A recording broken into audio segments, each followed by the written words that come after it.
There's something no one told you. Not because they wanted to hide it, but because most people simply can't handle it. There is a layer of reality as close to you right now as the air you breathe, that once you finally see it, you can no longer pretend you didn't. And that moment changes everything. Not gradually, not over time, immediately, silently, and irreversibly. Think of something you've already tried to change in your life, something you worked for, forced, desired with all your heart. And yet, it felt like an invisible hand was holding you in place, as if the universe itself had conspired for you to stay exactly where you were. That wasn't just bad luck, okay? That was the direct consequence of something you haven't yet learned to see. Quantum physics has this disturbing concept called the collapse of the wave function. Kata, it's the idea that reality, before being observed, exists as a field of infinite, simultaneous possibilities. It's not fixed. It waits. It responds to the observer. Kata, it responds to you. What if the reality you're reliving right now is just the automatic reflection of the level of consciousness you're reobserving it from? What if there are deeper, truer layers that are completely out of your current reach? Not because you're incapable, but because no one ever showed you where to look. The people who access this, they don't ask the same questions you do. They don't fight against life the same way, okay? They seem to move reality from a different place, a quieter place, more precise, more powerful. And today, in this video, you're going to understand what separates you from them. If you're not yet part of this community that accesses this kind of knowledge regularly, the subscribe button is right there, because what comes next, you'll want to revisit more than once. Let me ask you a question that might seem simple, but I promise it will resonate inside you in a way you didn't expect. What do you call reality? The chair you're sitting in, the ceiling above your head, the weight of your own body. All of this feels solid, doesn't it? It's tangible, concrete, unquestionable.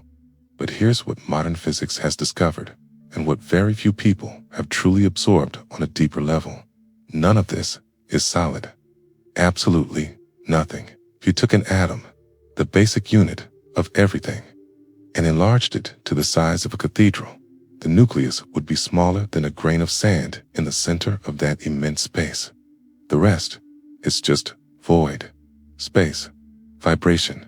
You are not sitting in a solid chair. You are suspended in a field of organized energy that your brain interprets as matter. This isn't a metaphor. This is physics. And now comes the part that really needs to land inside you with all the weight it deserves. If physical reality is fundamentally a field of possibilities interpreted by your consciousness, then what you believe to be true about your life, about what's possible for you, about who you are, that isn't describing reality. That is creating reality. Every repeated thought is an instruction sent to this invisible field. Every unexamined belief is a filter that eliminates possibilities before they can even manifest in your life. Every emotional pattern you carry in your body is a frequency that attracts experiences that match it. You are not passively observing a reality that exists on its own. You are, at every single moment, collapsing infinite possibilities into one single line of experience, and calling it life. So the question that naturally starts to arise, somewhere between your conscious mind and something deeper, is this: from which level of consciousness are you creating? 'Cause there are levels. Levels that most people will never reach. Not for lack of intelligence, not for lack of effort, but because there are invisible barriers between these levels. Internal guardians, mechanisms that your own nervous system developed to keep you exactly where you are. And these mechanisms, they have a name. There is a structure within you that was built, brick by brick, from the earliest years of your life. Not out of malice, not by accident, out of survival. Your nervous system is an extraordinarily sophisticated prediction machine. Even before you consciously process a situation, it has already scanned your memory, identified similar patterns, calculated the risk, and prepared a response. All of this in fractions of a second. All of this below the level of your consciousness. Neuroscientists call this predictive processing. But there is another, more honest name for what this does in practice. It keeps you trapped.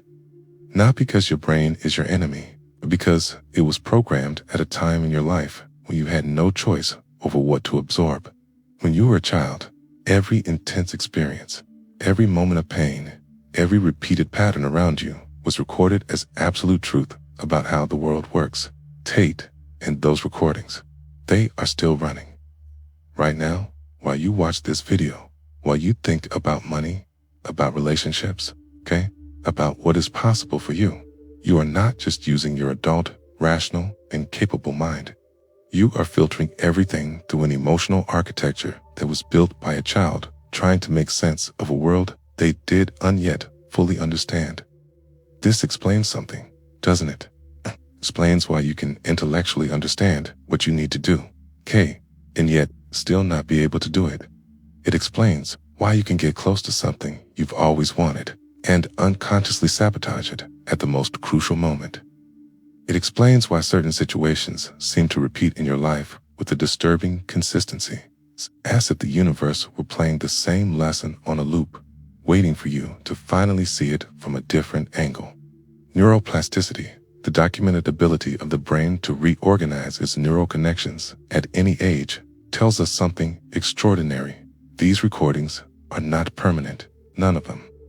But here is the detail that almost no one mentions. You cannot rewrite a recording that you cannot yet hear. And most people spend their entire lives reacting to programming that has never been consciously examined. Living on autopilot. Choosing the familiar because the familiar feels safe. Confusing comfort with alignment. Confusing stagnation with stability. The guardians do not appear as obvious obstacles. They appear as your own thoughts, like the voice that says, "This isn't for me." Like the feeling of weight in your chest when you approach something new. Like the procrastination that arises exactly when the opportunity is real. And until you learn to recognize these guardians for what they truly are, they will continue to define the limits of your reality. But recognizing them is not enough. There is something much deeper that needs to happen. There is a moment in the lives of certain people that is unlike any other. It is not a moment of achievement. It's not a moment of celebration. It is a moment of silent collapse. It's an instant in which everything you built as an identity, your certainties, your defenses, your narrative about who you are and why your life is the way it is, simply stops making sense. And in that terrifying void, something truer begins to emerge. Most people flee from this moment with everything they have. They fill the silence with noise. They fill the void with distraction. They fill the doubt with more forced certainty. Because this moment, before it becomes liberation, feels like destruction. But the people who cross this threshold, who allow this collapse to happen completely, discover something they can no longer describe with the same words as before. Discover they were existing at a level of reality constructed entirely by concepts. Concepts about themselves. Concepts about what is possible. Concepts about what they deserve. About how the world works. About who they need to be to survive. And when those concepts fall, what remains is not the void they feared. What remains is a clarity that was never absent, only covered up. Quantum physics describes something called quantum coherence, a state in which separate particles begin to behave as a single unified system, responding in a synchronized way, as if a greater intelligence were organizing the whole. This phenomenon exists at the subatomic level, but there is also a human equivalent, an internal state of coherence where thought, emotion, and action stop contradicting each other, where you stop wanting one thing and doing another, where you stop believing in something consciously while feeling the opposite in your body. This state is not mystical. It is measurable. Researchers in the field of effective neuroscience have documented that when the heart and brain enter coherence, when the electromagnetic frequencies generated by these two systems synchronize, the nervous system operates at a qualitatively different level. Perception expands. Decision-making changes.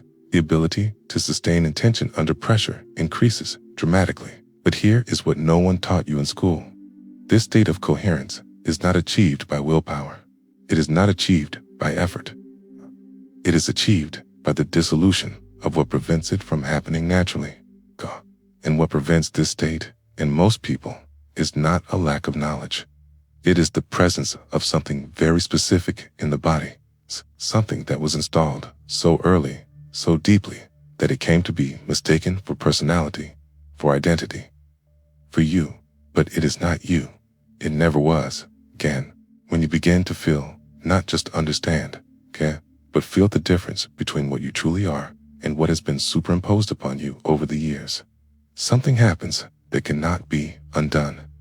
It is exactly this level that no one teaches. Because to teach it, someone first has to have gone through the collapse. Those who cross rarely can explain it with the words they used before, but they can show the way. There is a direct consequence of living below the level of coherence we've just described. And this consequence doesn't appear all at once. It arrives slowly, silently, accumulating in layers so subtle that most people do unrealize what is happening until they look back and wonder, how did I get here? The first consequence is the one that hurts the most, but is rarely named clearly. You begin to live a life that is not yours, because you are building on the wrong level. The second consequence is even more disturbing. The energetic cost of being a divided person drains your battery. Processing becomes slow. The ability to respond with clarity diminishes. You attribute this to routine, but it is merely the reflection of a nervous system operating in low coherence. The third consequence is the most terrifying of all, because it operates at the level of time. Time is the only truly non-renewable resource. In every moment, you remain at the same level of consciousness that created the problems you want to solve. It's a moment that never returns. This isn't said to create guilt. This is said to create something much more powerful, real urgency. The serene urgency of someone who has finally understood that the moment to cross this threshold is tomorrow. It is now. And for those who feel they need a practical tool for this crossing, something that goes beyond the intellect and touches biology, I have left a path in the first link of the description. It is a frequency tuning method designed to help your nervous system find this coherence in a technical and direct way. Use it if you feel your window of light needs to expand, because, curiously, you are already crossing. It's a simple fact that you are here, absorbing every word of this video. It's already evidence that something within you recognizes what is being said as truth, not as new information, as an ancient memory, something you always knew, but didn't yet have the words to name. Continuing to follow this channel is a natural part of this process. Every piece of content here was built to lead you one level deeper. And you already know, in some quiet place inside you, that this journey has just truly begun. There is a distinction that, when you truly understand it, not with the mind, but with something deeper than the mind, silently reorganizes everything you believe about yourself. It is the distinction between what you experience and what you are. It seems simple. It even seems obvious. But observe carefully what happens when you apply this to your own life. You have already had a negative thought about yourself and believed it completely, not as a possible interpretation, as an absolute fact, As if that thought were a direct transmission of reality, reaching you without distortion, without filter, without the mediation of an entire architecture of beliefs built over decades. You confuse the content of your mind with the truth of what you are, and this confusion is the root of almost all unnecessary human suffering. Quantum physics introduced to the scientific world a concept that still resonates with a disturbing strangeness. The role of the observer. In the famous double-slit experiment, atomic particles behave radically differently depending on whether they are being observed or not. When there is no observation, they exist as waves of probability, multiple simultaneous possibilities. When they are observed, they collapse into a single, defined position. Observation is not passive. Observation participates in the creation of what is observed. Now, bring this inside yourself, and you observe your own life from a state of chronic anxiety, of internalized scarcity, of an identity built upon old wounds. You are collapsing the field of possibilities of your existence into a narrow, repetitive, and painfully familiar version, not because that is the only reality available, but because it is the only one your current observer can perceive. Here is what needs to be felt with all the depth it deserves. You are not the thought that passes. You are not the emotion that arises. You are not the pattern that repeats. You are the space in which all of this happens. In this space, this pure consciousness that observes without being contaminated by what it observes was never damaged. It was never diminished. Key, it was never truly limited by any experience you lived through. It was simply forgotten, covered by layers of identification with mental and emotional content that was mistaken for identity. The great systems of human wisdom have pointed to this for millennia, and now contemporary neuroscience is beginning to build bridges to the same understanding through a different language, studying states of metacognition, reflective awareness, and cognitive identification as determining factors for resilience, creativity, and sustainable well-being. They are not separate fields reaching different conclusions. They are different languages describing the same territory. And that territory is you. The you that exists before the stories, before the fears, before the comparisons, before the expectations that others placed upon you, before you even had a voice to question them. There is an exercise that seems simple, but that very few people can sustain for more than a few seconds. Observe your own thoughts without becoming any of them. Just observe, without judgment, without reaction, without the need to solve, modify, or escape. Just pure consciousness, witnessing the flow. Okay. If you manage to do this, even for an instant, while reading these words, you have just touched the level of reality we are describing, not as a concept, as a direct experience. And direct experiences cannot be undone by the mind that questions them, because the mind that questions was also being observed. Does this change something in you now? Feel the answer before you think it? Because what you feel in this moment is more real than any conclusion your analytical mind could formulate about what just happened. You are more awake now than you were a few minutes ago, and this awakening is a direction.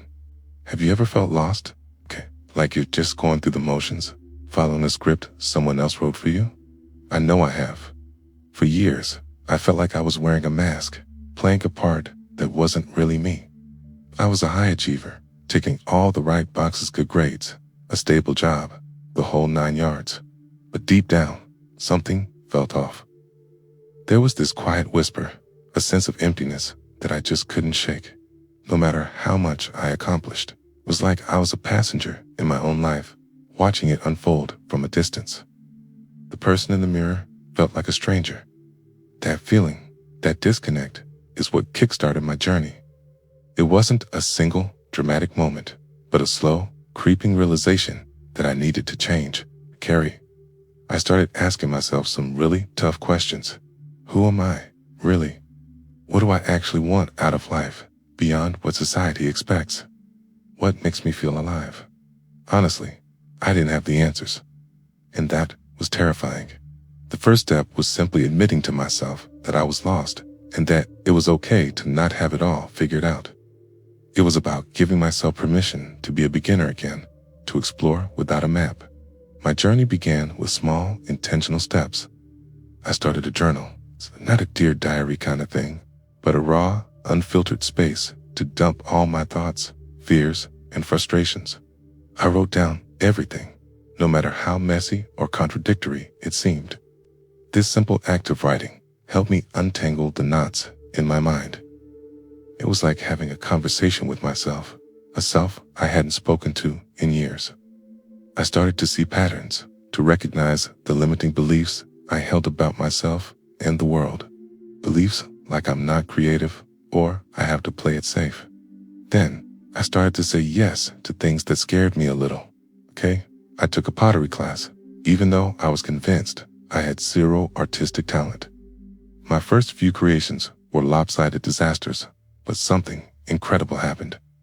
I was so focused on the clay, on the feeling of it spinning in my hands, that my mind went quiet. The constant chatter of self-doubt faded away. It wasn't about making a perfect bowl. It was about the process, about allowing myself to be imperfect and just create. This taught me a powerful lesson. Joy isn't always found in the outcome, but in the experience itself. From there, I pushed my boundaries further. I started spending more time in nature. I went on solo hikes, something I'd always found intimidating. Being alone in the quiet of the forest, with just the sound of my own footsteps and the rustling leaves, was a profound experience. It forced me to be present, to rely on myself. I learned to navigate, to read the trail, and most importantly, to trust my own instincts. Nature became my sanctuary, a place where I could reconnect with a more primal, essential part of myself, far away from the noise of daily life. Another huge part of my transformation was reevaluating my relationships. I realized I was surrounded by people who, while well-meaning, reinforced the old version of me. I started to seek out connections that felt more authentic, people who inspired me and challenged me to grow. I had some difficult conversations, setting boundaries where I needed to. It wasn't easy, and I did lose some connections along the way. But the relationships that remained, and the new ones I formed, were built on a foundation of mutual respect and genuine understanding. They saw me for who I was becoming, not just who I had been. One of the most transformative practices I adopted was mindfulness. Started with just 5 minutes of meditation a day. Sitting in silence, focusing on my breath, and just observing my thoughts without judgment was revolutionary. It taught me that I am not my thoughts. I could watch them come and go like clouds in the sky. It's created a space between my thoughts and my reactions. It's giving me the power to choose how I respond to life instead of being a slave to my knee-jerk emotions. It helped me find a calm center amidst the chaos of my own mind and the external world. This journey wasn't a straight line. It was full of ups and downs, moments of brilliant clarity followed by days of crippling self-doubt. There were times I wanted to give up and go back to the familiar comfort of my old life. Transformation is messy. It involves letting go of parts of yourself, and that can feel like a loss. It's a grieving process for the life you thought you were supposed to live.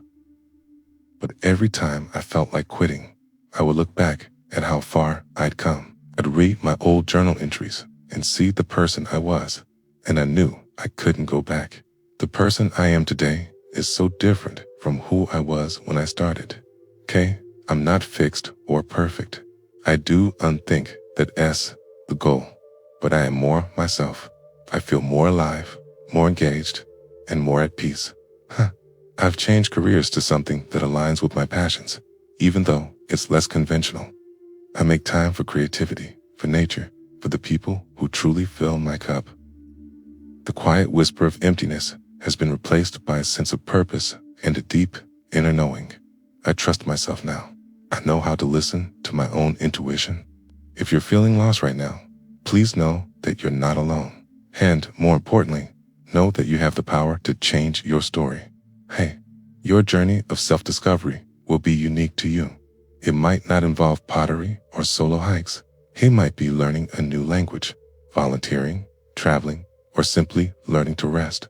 Key is to start listening to that inner voice. What is it asking for? What small step can you take today to honor it? Don't be afraid to be messy, to make mistakes, to not have all the answers. The journey itself is where the magic happens. It's not about arriving at a destination. It's about the process of becoming more fully and authentically yourself. Thank you so much for joining me today and for letting me share my story. I hope it offers a little bit of inspiration for your own journey. If this resonated with you, please consider liking this video and subscribing for more content on personal growth and authentic living. I'd love to hear about your own experiences in the comments below. Remember, your path is your own. Trust the process and be kind to yourself along the way. See you in the next one.